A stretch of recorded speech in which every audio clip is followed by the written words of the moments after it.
Shalom and God bless. Today I'd like to talk about some of the issues that people rise up about the genealogy of Yeshua, the genealogy of Jesus Christ. And I would like to give you some answers.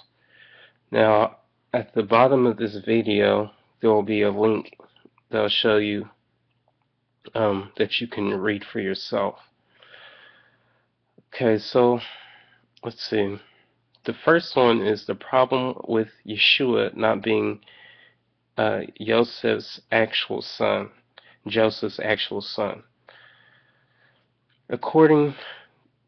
thing with that is, according to Jewish law, Yeshua was Joseph's son if Joseph claimed him as such, which he did. This, however, does not solve what many view to be a major problem, the break in the physical lineage back to King David, which we'll get into that a little bit later. And so you have to understand that Yeshua is Joseph's son by adoption. So legally, Yeshua was Joseph's son. Okay.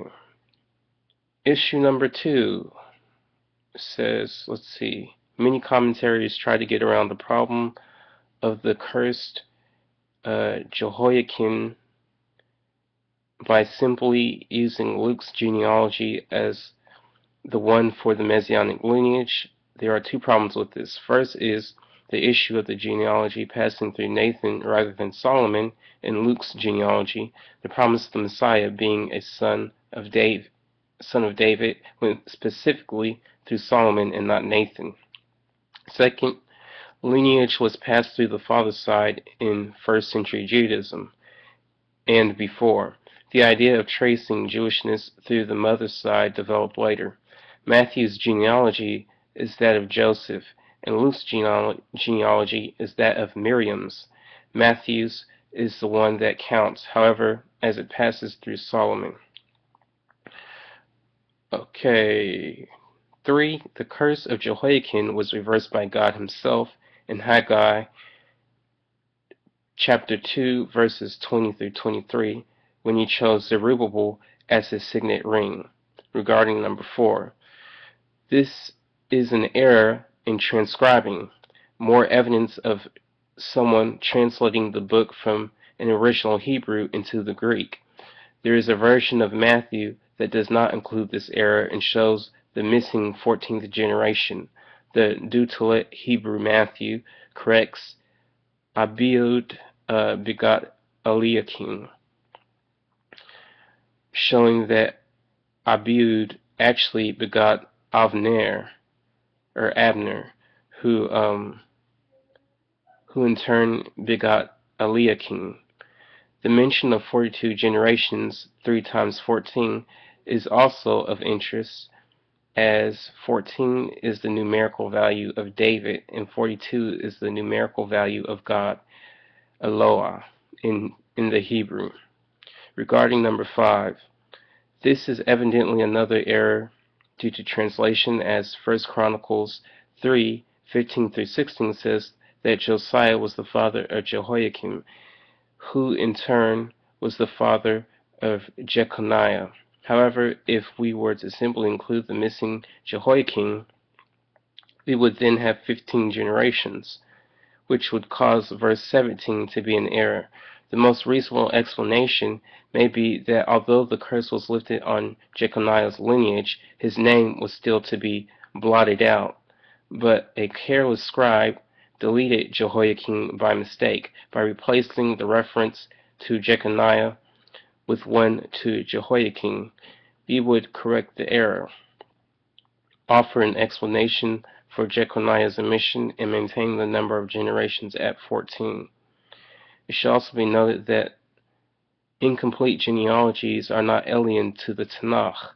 For instance, Ezra 7:1 through 5 gives a genealogy found also in 1 Chronicles 6:4 through 15. And if you compare 1 Chronicles 6:4 through 14 and Ezra 7:1 through 5, you'll notice that in Ezra's genealogy, there are some names missing.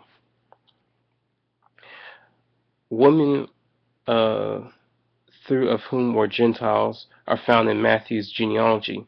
This is highly unusual in texts of that era. Tamar, Rachav, and Ruth were born Gentile, but considered to be Jewish through conversion. Bathsheba, wife of Uriah, was born Jewish. Miriam, the mother of Yeshua, is of course Jewish. It is interesting to note that Miriam is also the name of Moses' sister. Christian Bibles refer to the letter by her name, her Hebrew name, but call Yeshua's mother Mary. This was done to make the New Testament sound less Jewish, similar to calling Yeshua Jesus and his brothers Yaakov James, though the latter is quite absurd, as the English should be Jacob. So that's what I want to say about that as far as the genealogy. I hope this video was a blessing and a help. And if you have any questions, comments, concerns, please send me a message, or you could send a comment under this video, and of course it has to be approved. If you send me something crazy, there's a good chance that it's not going to be approved, meaning if you're going to insult people, you know, basically just act immature, then that comment's not going to be approved. But if you have something good to say, then I'll approve it. Hopefully this was a blessing. Shalom and Berachot.